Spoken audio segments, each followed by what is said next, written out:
I can finally relax. This sweat is disgusting. I'm dying to go home, but we need to discuss what happened tonight. It looks like Kubataru really is obsessed with heads.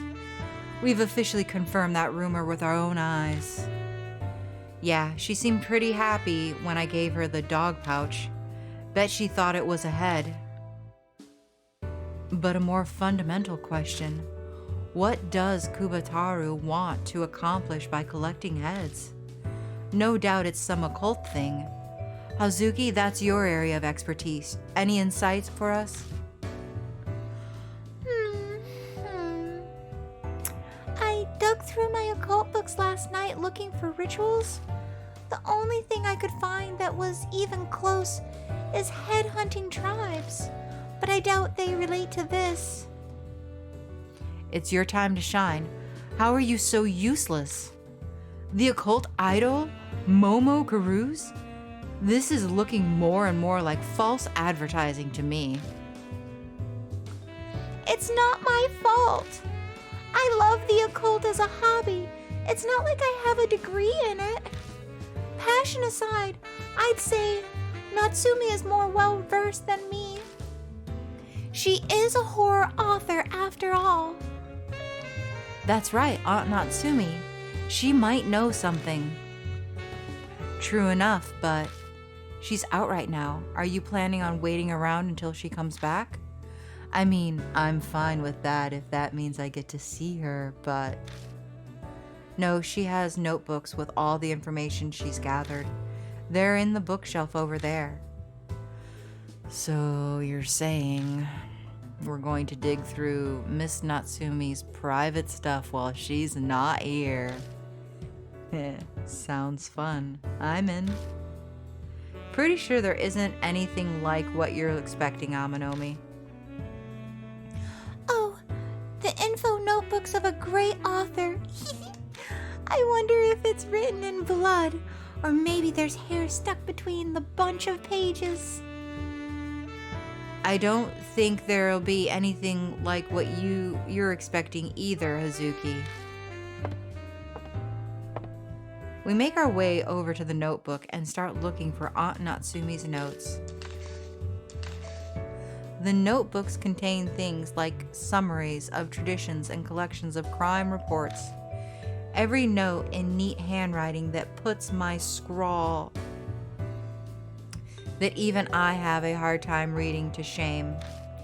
I uncover 3 notebooks with urban legend investigations written on the cover. Which one should I look at? Red notebook, blue notebook, yellow notebook. Let's start with the red one. I pull out the red notebook and turn the pages.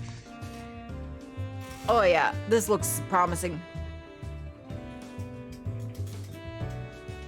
This notebook has info on all the most recent urban legends. This is also the one with the details of the pregnant woman murder. Didn't Kubataru live sometime right after the war? I don't think we need recent information. Okay. Which one should I look at next? Blue notebook. I pull out the blue notebook and turn the page. I really hope this is the wrong answer, so that way we get to see each one.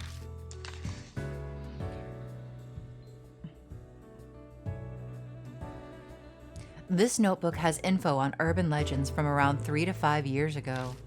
Most of it speculates on the incident that happened in H City west of Tokyo. Some kind of weird scar urban legend, but it doesn't have anything to do with me right now. Deathmark! I love it.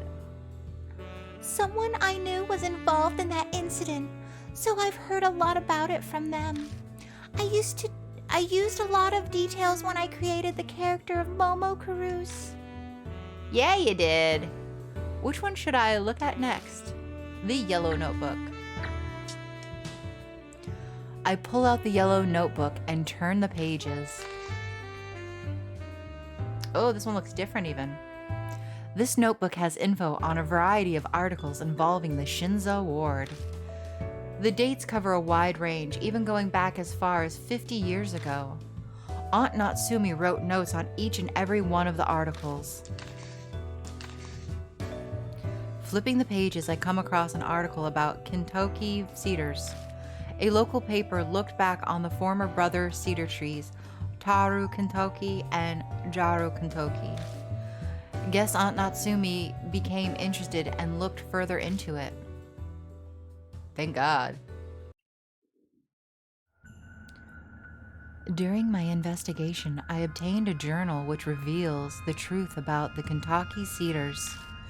Despite a Kentucky village-wide gag order, the journal's writer tried to leave a record of it. According to the journal, one of the sacred Kentucky cedar trees, Taru, was chopped down. It was done by Kaneko, daughter of the Uishi family, who owned the land the village was on. Kaneko suffered from oxyopia and symptomatic obesity and was considered a nuisance by her family. Without a proper education, her mental state and intelligence didn't measure up to other children. As a result, it seems she believed a bear plushie to be her little brother. However, during a certain incident, the plushie was destroyed, and her little brother died. Bereaved, Kaneko thought to bring him back to life by following the Kentucky Cedars children's song. Head to the great Taru Kentucky on the 15th night. Offer to the great Taru Kentucky, and Dad will feel better. Kaneko attempted to put the song into practice, but misunderstood its meaning. The head part. She always jumbled the lyrics up and thought they offered heads, which meant she believed that her brother would be brought back by offering heads to the trees. So she cut the heads off livestock and stray dogs and offered them to Kentucky cedars. Of course, no matter how many heads she offered, there was no way her little brother would live. Furious at how her wish didn't come true, Kaneko stole an axe from her house.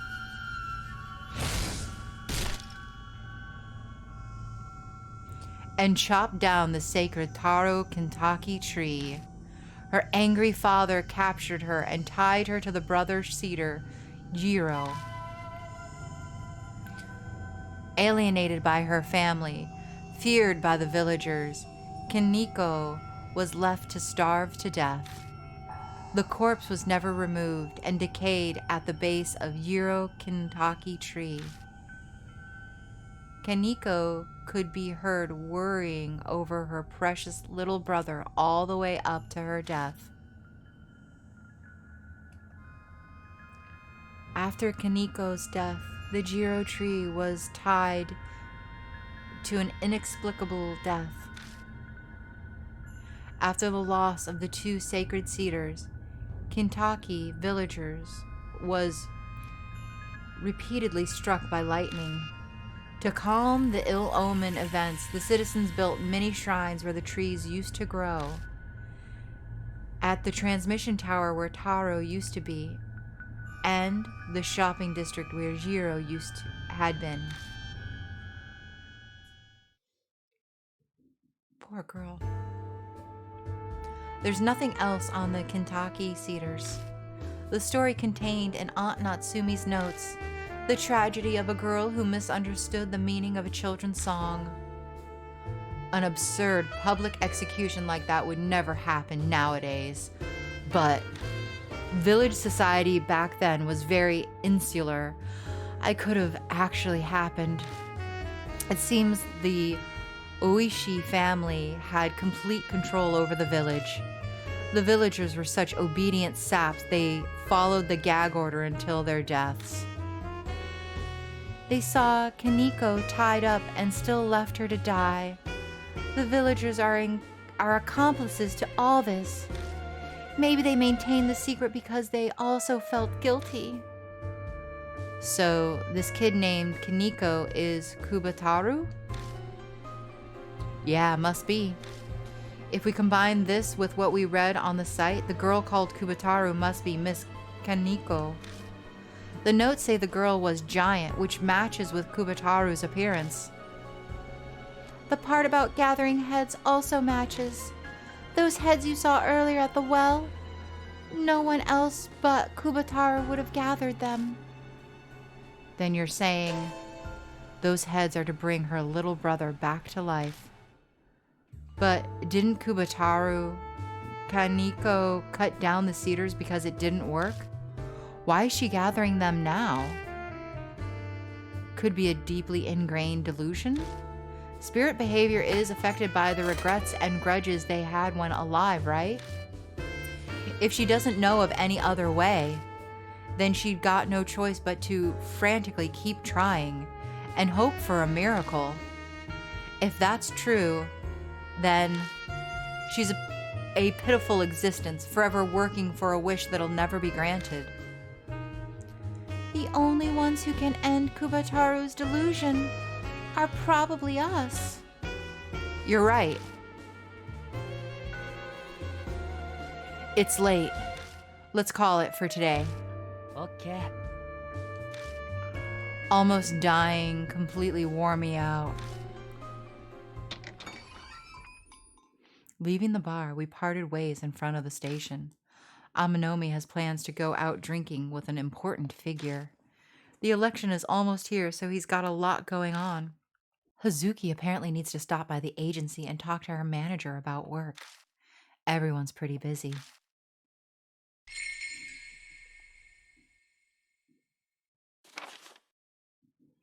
Kubataru, rumor note 5.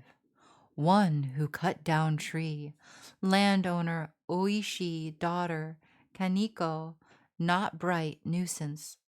Oxyopia, symptomatic obesity. Bear plushie, cherished brother, wants to bring back. Misunderstood song, bows head in prayer, offer heads. Angry at unfulfilled wish, cuts down Taru Kintaki. Tied to Jiro, starved to death, covered up by dad. Curse? I'd say yeah. Looks like a curse to me. Oh, all right, guys. That's going to do it for this episode. I am stopping here while nothing is happening. Hopefully I'm not about to miss something good, but if we do, it'll be in the next episode. I hope you guys all enjoyed this episode. I feel like we learned an awful lot about this curse, and some of it is quite sad, to be honest. There's a real sadness in the fact that this little girl was ostracized and left on the outskirts of her town because of her illness, and her stupidity, it sounds like, for the most part, is mostly because there wasn't really a guardian there to help her emotionally process things, but also she was never given the education to be able to understand things in a logical way. So, you know, she's emotionally underdeveloped and she's mentally underdeveloped. And the scariest part about that is that her physiology is that she rapidly developed to a size that is unmanageable. So that's, to me, very sad because, you know, we still kind of see that today with people who have disabilities not really getting the kind of care that they really need, and them becoming sort of like shunned or outcast because of a fear in society of them, because they are quite dangerous when they don't have the proper care and the proper support groups of people to help them regulate their emotions and work through problems. And you know, it's not like an overnight cure where it's like, oh, well, they just need, like, you know, somebody to be there. But it does help. And most people who have disabilities aren't dangerous, you know, when they do have that kind of resource available to them. So it's quite sad for me to hear these things, and I hope this has a happy ending. I hope we're able to not just vanquish her, but actually bring peace to her spirit. And yeah, so that's what we're going to be trying to do in the next episode. I hope you guys all enjoyed. I hope you guys will join me in the next episode. But until then, and as always, do take care, everyone.